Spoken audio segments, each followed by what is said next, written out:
Hoje em destaque uma declaração do presidente candidato à reeleição Jair Bolsonaro que confirma que sim, que cogita aumentar o número, propor o aumento do número de ministros do STF e, por outro lado, Lula evitando, se esquivando de dizer quem fará parte do seu ministério, especialmente na área econômica. Oi, Felipe, bom dia. Salve, salve, Raizen, Carol, equipe da Eldorado FM, melhores ouvintes, sempre um prazer falar com vocês. Bom dia, Felipe. Vamos então falar um pouquinho mais sobre a análise, inclusive, que você traz no Estadão de hoje. Um Supremo para chamar de seu. Que tipo de recado o presidente tem passado, né? Com falas um pouco mais brandas, quer dizer, algumas, né? Tirando alguns ataques que tem feito ao ministro Alexandre de Moraes, mas em relação ao Supremo Tribunal Federal. Pensando, então, nesse plano de fundo, que é, portanto, inflar o número de ministros da Corte. Pois é, Carol, no artigo eu lembro que petistas deram algumas declarações nesse sentido lá atrás, em abril de 2018, por exemplo, depois da prisão do Lula. O Vadir Damus, que é um grande aliado do petista, era suplente de deputado federal, inclusive. O Lula, na época, pediu ao então prefeito aqui do Rio, Eduardo Paes, que voltou a ser prefeito, é o atual, para abrir uma vaga para que ele deslocasse o titular como deputado federal para uma secretaria aqui no Rio de Janeiro, para que o Vadir Damus pudesse virar o deputado e defender o Lula na CPI da Petrobras, né? Ele declarou naquela época: tem que fechar o Supremo e criar uma corte constitucional de guarda exclusiva da Constituição e com seus membros detentores de mandato. Depois, o próprio José Dirceu, ali em setembro de 2018, reforçou essa posição, dizendo que primeiro deveria tirar todos os poderes do Supremo e ser só Corte Constitucional. E existe uma PEC, a proposta de emenda à Constituição, desde 2013, em tramitação no Congresso Nacional, de autoria da Luísa Erundina, que foi prefeita de São Paulo pelo PT, na época era deputada federal pelo PSB e agora foi reeleita para o 7º mandato, a mais velha deputada federal a ser eleita aí nesse primeiro turno que a gente viu da eleição agora. E era uma PEC que transforma o STF em corte constitucional, reduz a competência da corte, amplia o número de ministros de 11 para 15. Quer dizer, essa história de ampliar o número de ministros, reduzir as possibilidades de atuação do Supremo, a própria competência, isso não é novidade.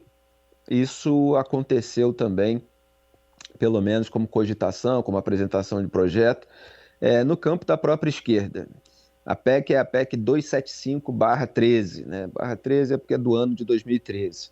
É só para lembrar, mas é claro que, assim, depois que o Lula foi solto, com a reversão da jurisprudência da prisão após condenação em segunda instância, foi derrubada a hipótese de prisão após condenação em segunda instância, quando o Lula já estava condenado em segunda instância e por isso preso, né? Isso no plenário do Supremo Tribunal Federal. E depois veio a anulação das suas condenações, com aquelas manobras jurídicas. Depois de anos, o STF decide que não era para ter começado em Curitiba, era para ter começado em Brasília, etc. Aí o PT e essas linhas auxiliares deixaram isso de lado, pararam de atacar o Supremo, e quem ficou mirando ministros do STF foi o próprio presidente da República, Jair Bolsonaro, com toda essa beligerância que a gente tem visto. O que aconteceu agora foi que 20 aliados do Bolsonaro foram eleitos para o Senado, para as 27 vagas em disputa, né? Lembrando que são 81 senadores, mas numa eleição se disputam as 27 vagas, numa outra eleição se disputam as outras, né? Os mandatos dos senadores são maiores. E agora o Bolsonaro pode ter uma maioria ali, de modo a ameaçar ministros do Supremo com processo de impeachment, porque cabe ao Senado fazer isso, seja por bons, seja por maus motivos, aí a gente precisaria analisar cada situação, mas também podem aprovar mudanças na Constituição. E a gente sabe, estudando inclusive o que acontece no exterior, né, que muitas vezes governantes populistas, para estabelecer regimes autocráticos, principalmente depois de reeleição, eles usam maioria no Congresso para alterar a Constituição Federal e expandir os seus poderes, né?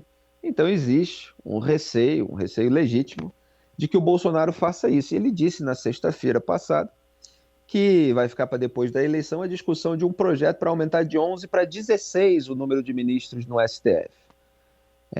Esse projeto lá de 2013 da Luiza Erundina era para aumentar de 11 para 15, né? Agora o Bolsonaro cogita aumentar de 11 para 16, que foi exatamente o que o regime militar fez com o ato institucional número 2, o AI-2, foi decretado lá em 27 de outubro de 1965, para que os militares indicassem nomes mais alinhados ao governo, ao Supremo, sob pretexto de melhorar a produtividade da corte.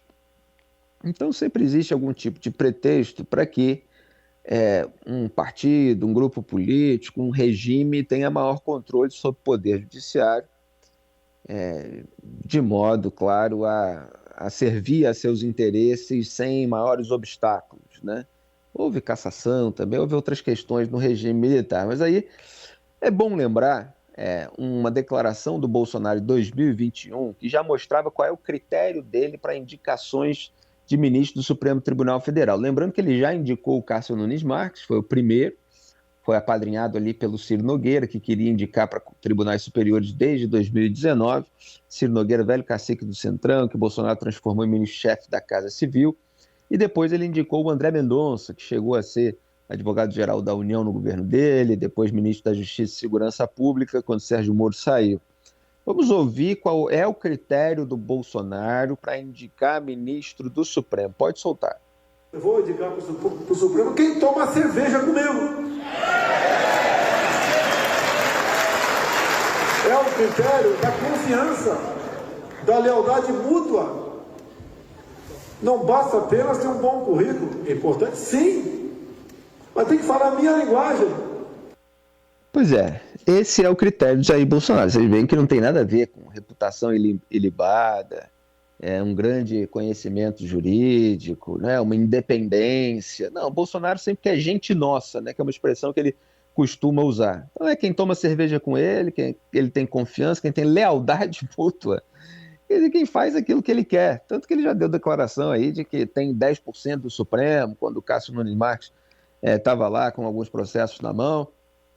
Então ele bota gente para atender aos interesses dele, principalmente para blindar a família, né, que foi bastante alvo aí de investigações pelo que fez nos gabinetes passados. E o Hamilton Mourão deu uma entrevista na TV na última sexta também, falando que a gente tem que trabalhar em cima do que são as decisões monocráticas, do que vem a ser um mandato para os mandatários da Suprema Corte. Eu acho que não pode ser algo até os 75 anos, né, ou 10 ou 12, tem que ser discutido. E outra discussão é essa que o presidente Bolsonaro colocou, que é a quantidade de magistrados. Então ele admitiu essa agenda bolsonarista de aumentar o número e ainda falou sobre outras questões a serem debatidas sobre os procedimentos internos do Supremo.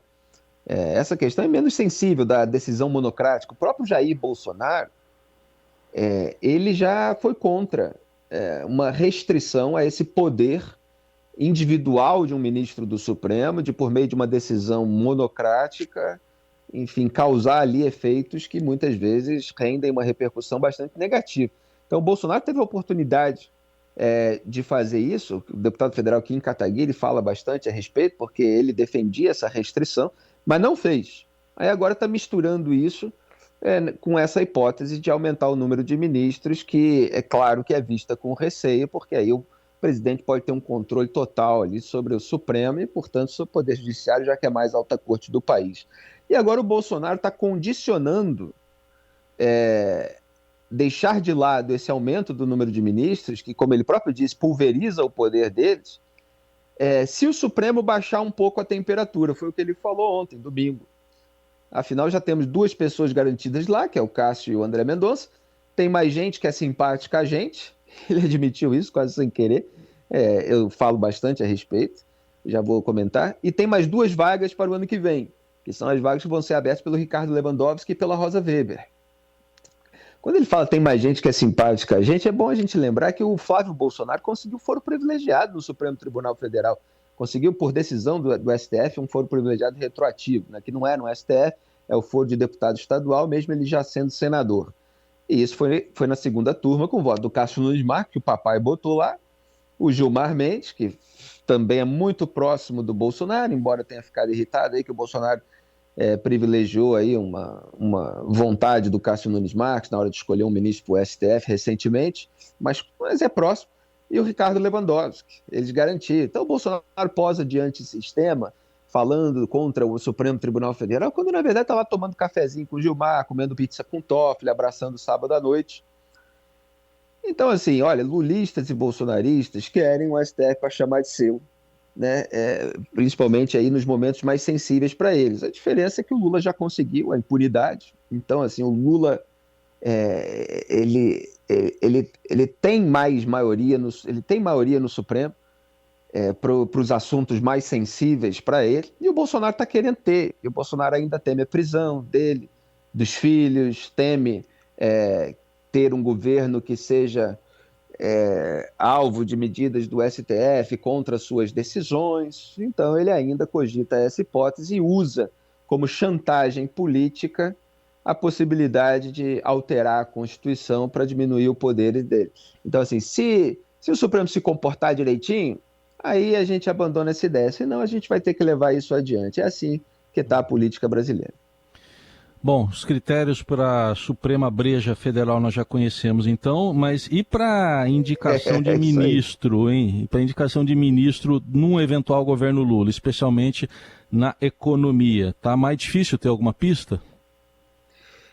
Tá bem difícil, porque o Lula acha que basta para ele fazer a propaganda personalista, a garantia sou eu já governei esse país, quando eu governei tudo era lindo e maravilhoso, e quem tem que ser cobrado é quem nunca governou. Então, assim, ele não se atribui esse papel nessa eleição de antecipar como é que vai ser o governo dele. Ele quer formar esse arco de alianças, essa frente ampla que ele chama de democrática, que é uma propaganda, não tem nada a ver com o histórico dos fatos, não tem nada a ver com a relação mesmo que ele tinha com a Odebrecht, por exemplo, financiada pelo BNDES para tocar obra em regime socialista, o metrô de Caracas na Venezuela, o Porto de Mariel em Cuba, Odebrecht ganhando contrato público na Petrobras no esquema de corrupção e remunerando Lula por palestra, uma fortuna por cada palestra, e ainda reformando o sítio de Atibaia, né, que, como disse o Antônio Palocci em delação, foi quando o Lula quis fazer a aposentadoria dele. Estava saindo do governo, então foi garantindo lá algumas coisas a mais.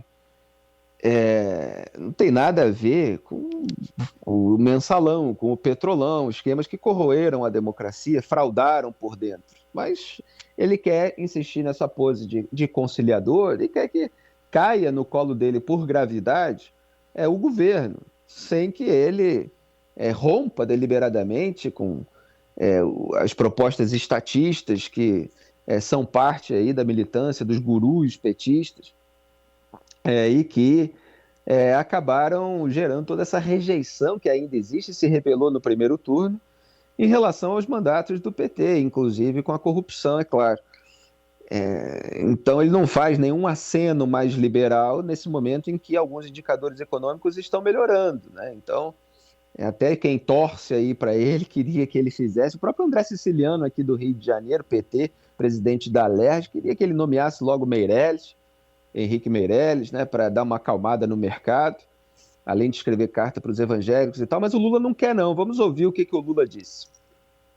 Eu não posso montar governo sem ganhar as eleições. A segunda coisa, você pode ficar exigindo programa de governo para alguém que nunca foi candidato a nada, alguém que nunca governou nada.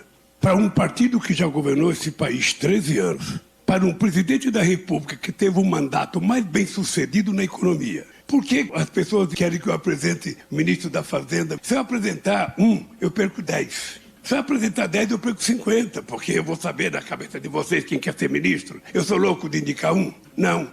Primeiro eu vou ganhar. É isso, primeiro ele vai ganhar, quer dizer, primeiro vota em mim, então depois eu decido o que eu vou fazer, não tenho que dar satisfação nenhuma, não tenho que prestar contas, né? Até citei o Palocci falava dessa suposta divindade do PT, então ele está nessa posição em que os petistas colocaram ele e boa parte do campo da esquerda, já que são muitas linhas auxiliares, ele não deixou que surgisse uma liderança à sua sombra.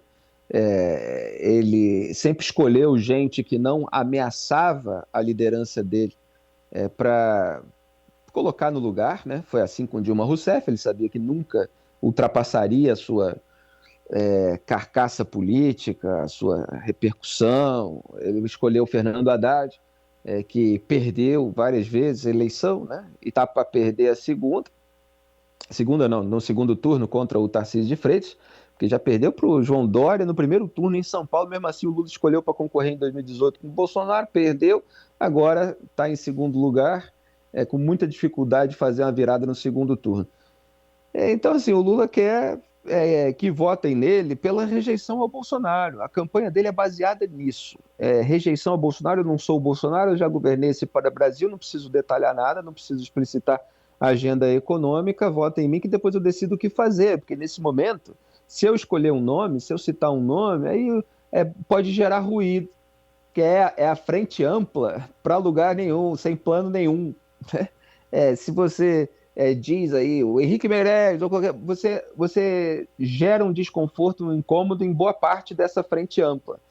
Então, assim, nós estamos todos juntos. Para fazer o quê? Não sei. Isso aí a gente vai ver lá na frente. Mas primeiro a gente tem que ganhar a eleição para depois poder começar a irritar algumas pessoas dessa própria frente ampla. Esse é o plano do Lula. Nunca teve plano, na verdade. Sempre fez aquela coisa meio improvisada. Tanto que ele combateu o Plano Real, tanto que ele combateu até os programas de transferência de renda na época, tipo o Bolsa Família, que depois ele uniu no Bolsa Família, né, por ideia do Marconi Perillo. Quando chega no governo, faz o contrário daquilo que fazia na oposição. Ele vai vendo, atuando conforme a conveniência. Então a gente tem essa disputa aí no segundo turno bastante curiosa. Um quer mexer no número de ministros no STF e o outro quer ser eleito sem dizer qual é o plano de governo que ele nunca teve.